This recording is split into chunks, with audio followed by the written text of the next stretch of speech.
Hi, திரும்பியும் நான் வந்துட்டேன். இன்றைக்கி எங்கள் வீட்டில் காலையில் டிஃபன் சுட சுட இட்லி சாம்பார். நான் சாம்பார் இன்றைக்கி உருளைக்கிழங்கும் கத்திரிக்காய் சின்ன வெங்காயம் ஒரு 3 தக்காளி 4 பச்சை மிளகாய் காரத்துக்கு 2 விதமான பருப்பு சேர்க்குறேன். ஒன்று மசூர் தால், இன்னொன்று மூன் தால், பாசிப்பருப்பும் மசூர் பருப்பும் சேர்த்துருக்கேன். நீங்கள் வெறும் பாசிப்பருப்பு கூட சேர்த்து செய்யலாம். நான் 2 சேர்த்துக்கிட்டேன். அதுக்கப்புறம் கட் பண்ணி வச்சுருக்க உருளைக்கிழங்கு, ஃப்ரெஷ்ஷாக கத்திரிக்காய் விதை இல்லாமல் எடுத்துக்கோங்க, டேஸ்ட்டு கொடுக்கும். சின்ன வெங்காயம் சேர்த்து செஞ்சால் சூப்பராக இருக்கும் இட்லிக்கு சாம்பார். அப்புறமா 3 தக்காளி, அதோட பச்சை மிளகாய் 4 உடச்சி போட்டாச்சு, 1/2 ஸ்பூன் மஞ்சத்தூள், அதுக்கப்புறம் தண்ணி ஊற்றிட்டேன் 1 கிளாஸு. மிக்ஸ் பண்ணி விட்டுட்டு குக்கரை லிட் போட்டு மூடி ஒரு 4 விசில் விட்டு எடுத்துக்கலாம். பருப்பும் காயும் நல்லா வெந்து வந்திருக்கும்.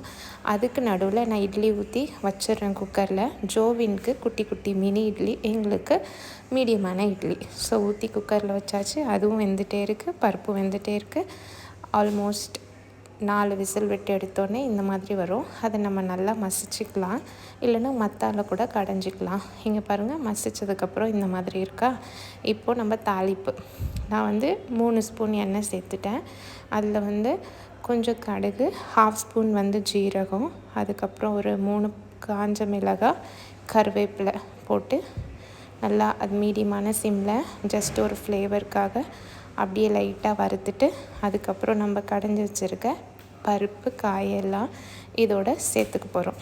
அதுக்கப்புறம் இதில் புளி எதுவுமே நம்ம சேர்த்துக்கல.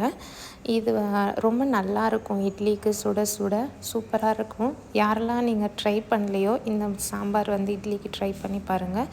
ரொம்ப டேஸ்ட் நல்லாவே இருக்கும். அதுக்கப்புறம் உங்களுக்கு எவ்வளோ தண்ணி வேணுமோ நீங்கள் தண்ணி சேர்த்துக்கோங்க. புளிப்பு பார்த்துட்டு சேர்த்துக்கணும். ரொம்ப ஜாஸ்தி சேர்த்தாலும் நல்லா இருக்காது. ஏன்னா நான் இதில் புளி சேர்க்கல, வெறும் தக்காளி மட்டும்தான் சேர்த்துருக்கேன். உப்பு, கொஞ்சம் பெருங்காயத்தூள் சேர்த்துட்டு மீடியமான சிம்மில் ஒரு 2 கொதி விட்டு கொத்தமல்லி தழை போட்டு இறக்க போகிறோம். அதுக்கப்புறம் நம்ம கத்திரிக்காய் ஃப்ரெஷ்ஷான கத்திரிக்காய் விதை இல்லாமல் எடுத்துக்கோங்க. ஏன்னா கத்திரிக்காய் நீங்கள் விதை போட்டு அதுக்கப்புறம் முத்தின காய் சேர்த்துனா சாம்பார் டேஸ்ட் கொடுக்காது. அதனால தான் உருளைக்கிழங்கும் கத்திரிக்காயும் போட்டு செஞ்சு பாருங்கள், சூப்பராக இருக்கும். நம்ம மிக்ஸ்டு காய் போட்டு செஞ்சுருப்போம். இது 2 சேர்த்து செஞ்சிங்களான்னு எனக்கு தெரியாது.